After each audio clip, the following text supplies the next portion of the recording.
Hello दोस्तों, आप अगर किसी भी प्राइवेट कंपनी या बड़े एमएनसी कंपनी में इंटरव्यू देते हैं और लकीली आपका सिलेक्शन हो जाता है, तो उसके बाद आपको एचआर के साथ सैलरी के डिस्कशन में जाना होता है।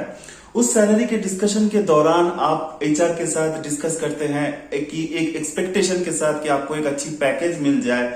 तो इसी तरह दोस्तों एक नेगोशिएशन प्रोसेस आप फॉलो करते हैं और अगर सब अच्छा जाता है तो आपको अच्छी सैलरी पैकेज मिल भी जाती है। उसी तरह एक और नेगोशिएशन प्रोसेस इंसानों को फॉलो करना होता है जो कि है नोटिस पीरियड नेगोशिएशन प्रोसेस।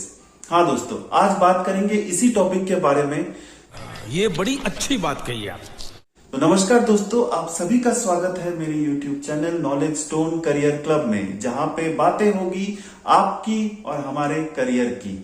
तो आगे बढ़ते हैं दोस्तों और बात करते हैं कि आप अपने नोटिस पीरियड को कैसे रिड्यूस कर सकते हैं या क्या प्रोसेस फॉलो किए जाते हैं। सबसे पहले ये नोटिस पीरियड क्या होता है इसके बारे में जानकारी लेते हैं।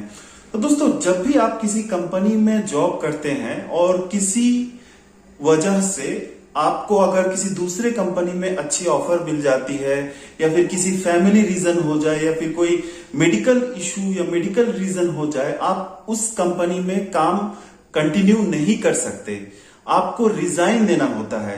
तो एक प्रोसेस फॉलो किया जाता है कि जैसे ही आपका रेजिग्नेशन एक्सेप्ट हो जाता है तो उस रेजिग्नेशन के दौरान हर कंपनी का एक पॉलिसी होता है जिसे आपको फॉलो करना होता है। उस पॉलिसी को कहते हैं नोटिस पीरियड पॉलिसी। इस नोटिस पीरियड में कंपनी कोशिश करती है कि आपके रिप्लेसमेंट को हायर कर सके। जो काम आप उस पर्टिकुलर कंपनी में करते थे, उस नोटिस पीरियड में या उस पीरियड में आपके रेजिग्नेशन के बाद कंपनी आपके रिप्लेसमेंट को ला सके, उसको आप अपने जॉब रिस्पॉन्सिबिलिटी समझा सके और उसके बाद ही आप अपने कंपनी से अपना टेन्योर कंप्लीट कर सके। तो इसी पीरियड को नोटिस पीरियड कहा जाता है। ये रिप्लेसमेंट लाने में या ट्रेन करने में नए एसोसिएट को, तो इसके लिए एक ड्यूरेशन फॉलो होता है। तो ये नोटिस पीरियड का ड्यूरेशन 30 डेज से 90 डेज तक का हो सकता है। किसी किसी कंपनी में 30 डेज होते हैं, किसी में 60 डेज या किसी में 90 डेज। यानी कि जैसे ही आप रिजाइन करते हैं उसके बाद कंपनी 60 डेज में, अगर उस कंपनी का नोटिस पीरियड पॉलिसी 60 डेज है तो 60 डेज में आपके रिप्लेसमेंट को लाएगी और उसी में आपको उसे नए रिप्लेसमेंट को ट्रेन करना है और आप उसके बाद कंपनी से जा सकते हैं। तो ये नोटिस पीरियड के दौरान हर किसी के लिए पॉसिबल नहीं होता कि वो उस कंपनी में 60 डेज या 90 डेज तक रुके।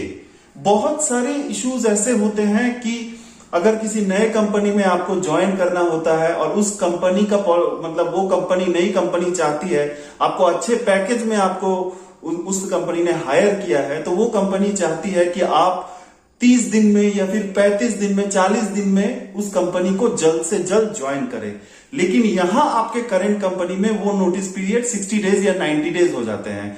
तो इसमें आपके लिए एक सिचुएशन ऐसा क्रिएट हो जाता है कि क्या करें, नए कंपनी को तो 30 दिन या 40 दिन में ज्वाइन करना है, तो ये तो इस कंपनी का नोटिस पीरियड तो खत्म ही नहीं होगा। तो इस दौरान आपको किस तरह के नेगोशिएशन में जाना होता है दोस्तों? सबसे पहला और सबसे इंपॉर्टेंट, मैनेजर के साथ अगर आपका अच्छा रैपो है या आपके अच्छे रिलेशन है तो फिर नोटिस पीरियड को रिड्यूस किया जा सकता है। सबसे पहले कोई भी कंपनी को आप ज्वाइन करते हैं, उस कंपनी में काम के दौरान बहुत सारे पॉलिसीज आपको समझाए जाते हैं। वैसे ही आपने अगर उस कंपनी से रिजाइन किया है तो सबसे पहले आपको अपने मैनेजर को इन्फॉर्म करना होता है, आपके एचआर को इन्फॉर्म करना होता है कि किस वजह से आपने इस कंपनी को छोड़ने का डिसीजन लिया है। आप अगर एप्रोप्रिएट और सही रीजन देते हैं, अगर आपको लगता है कि आपका फाइनेंशियल कंडीशन कुछ ऐसा है कि आप इस पैकेज में काम नहीं कर सकते, तो कंपनी आपको रिटेन करने की कोशिश करती है। अगर आप वैल्यूएबल या क्रिटिकल रिसोर्स है या क्रिटिकल एम्प्लॉय है उस पर्टिकुलर प्रोजेक्ट के लिए, तो कंपनी चाहेगी कि आपको वो जिस पैकेज का आप एक्सपेक्ट कर रहे हैं, जिस पैकेज की वजह से आप उस कंपनी को छोड़ रहे हैं, तो उस पैकेज को कंपनी, आपकी करंट कंपनी देने की कोशिश करेगी। तो इस प्रोसेस को कहते हैं रिटेन करना। अब आए ना लाइन पे। और अगर किसी फैमिली इशू या हेल्थ इशू की वजह से अगर आप छोड़ना चाहते हैं, तो इस सिचुएशन में मैनेजर के साथ अगर आपके अच्छे रैपो हैं, अच्छे रिलेशन है, तो फिर आपके नोटिस पीरियड को मैनेजर 10 दिन, 12 दिन, 2 दिन, 5 दिन वो वेरी करता है, टाइम रिड्यूस करवा सकते हैं और आपको अर्ली रिलीज दिलवा सकते हैं। झूठ बोल रहा है। ये हो गया पहला रीजन। अब बात करेंगे दूसरा रीजन, जो कि है बाई आउट पॉलिसी। दोस्तों, बाई आउट पॉलिसी के बारे में बहुत फ्रेशर्स को या एंट्री लेवल एसोसिएट्स को नहीं पता होता है, लेकिन ये पॉलिसी 1980s में इंट्रोड्यूस हुई थी और इस पॉलिसी को बहुत सारे कंपनीज फॉलो करते हैं, मैक्सिमम कंपनीज ही फॉलो करते हैं। और ये एक्चुअली डिपेंड करता है कि प्रोजेक्ट टू प्रोजेक्ट। हो सकता है कि आप ए नाम की कंपनी में काम करते हैं, उस कंपनी में बाई आउट पॉलिसी है, लेकिन आपका मैनेजर अगर चाहे तो आपका बाई आउट का ऑप्शन को एक्सेप्ट कर सकता है या रिजेक्ट कर सकता है। वो अगर बहुत ही अच्छे इंसान होंगे, देवता के लेवल के अगर होंगे, तो जरूर रिजेक्ट कर देंगे। समझ रहे हो ना? तो इस तरह के लोग ज्यादातर पाए जाते हैं। तो इसीलिए बाई आउट के बारे में सबसे पहले आप पॉलिसी को समझिए कि ये क्या होता है। जब भी आप किसी कंपनी में जॉब करते हैं और आपको लगता है कि आप उस कंपनी में कंटिन्यू नहीं करना चाहते, बहुत ही अर्जेंट कोई रीजन हो, फैमिली हो या हेल्थ रीजन हो, उस कंपनी में आपने रिजाइन कर दिया, लेकिन आपका जो नोटिस पीरियड ड्यूरेशन है, अगर वो 60 डेज होता है मान लेते हैं, तो 60 डेज अगर आप कंटिन्यू करना नहीं चाहते, तो फिर आप कंपनी के एचआर के साथ कम्युनिकेट कर सकते हैं और उन्हें बता सकते हैं कि आप बाई आउट ऑप्शन लेंगे।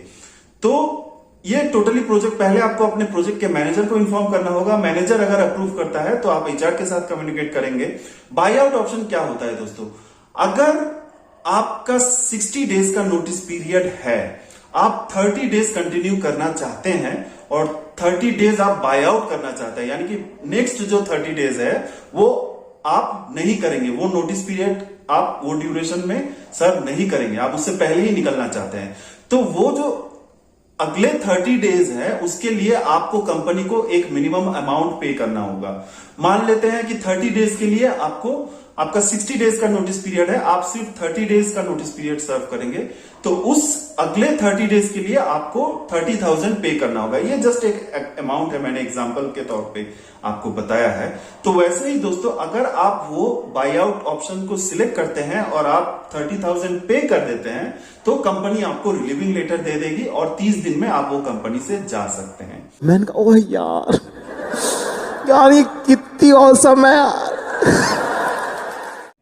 अब बात करेंगे लास्ट और इंपॉर्टेंट एक पॉलिसी है जिसको अगर आप फॉलो करते हैं तो आप अपने नोटिस पीरियड को रिड्यूस कर पाएंगे, जो कि है मेडिकल कंडीशन।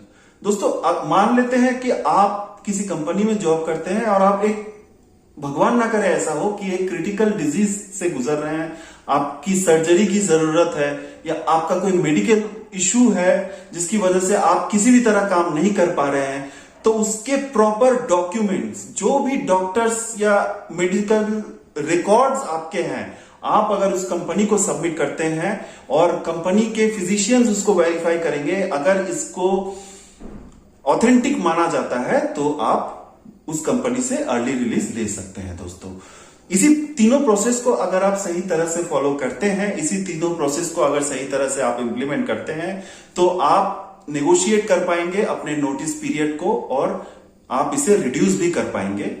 तो यही था दोस्तों आज के लिए। आशा करता हूं मेरे वीडियोस आपके नॉलेज के लिए हेल्पफुल होते हैं। अगर है तो मेरे वीडियोस को लाइक कीजिए, सब्सक्राइब कीजिए मेरे चैनल को दोस्तों, ताकि आप अगले जो इंफॉर्मेटिव जॉब रिलेटेड या करियर रिलेटेड कंटेंट्स हैं उसको मिस ना कर सके।